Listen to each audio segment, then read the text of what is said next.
Друзья, всем привет! Вы на канале Сладкий Мастер. По просьбе подписчиков готовлю запеченное молоко родом из Франции в виде пирожных, которые носят название каннели. Традиционно каннели выпекают в специальных формочках, но я хочу показать вариант доступных каннели без использования форм для выпекания, что в значительной степени упрощает приготовление молочных десертов.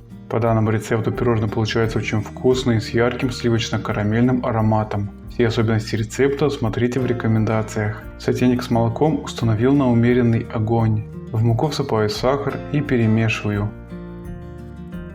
Как только молоко стало горячее, добавляю сливочное масло и перемешиваю, чтобы масло полностью растворилось в молоке. В сухую смесь добавляю яйца с желтками и соль. Тщательно перемешиваю ложкой, чтобы сухие ингредиенты основательно вмешались в яйца.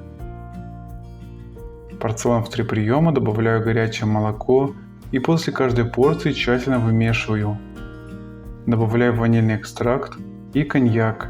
Все перемешиваю до однородного жидкого теста, как на блины. Стеклянную тару для выпекания хорошо смазываю сливочным маслом. Сверху присыпаю сахар. Распределяю сахар по таре.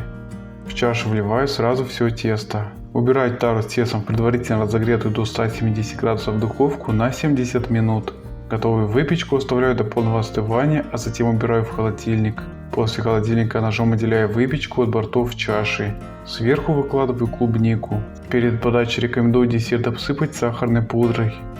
Для подачи в качестве традиционных десертов каннели разрезаю выпечку на 4 части. Каждый фрагмент извлекаю из чаши. Порционно разрезаю извлеченные фрагменты выпечки на удобные кубики. Друзья, вот такая большая тарелка с молочным каннели у меня получилась. Запеченное молоко в виде французских традиционных каннели – это очень вкусная и ароматная выпечка из простых и доступных продуктов. Спасибо за подписки, лайки и комментарии, тем самым вы продвигаете канал.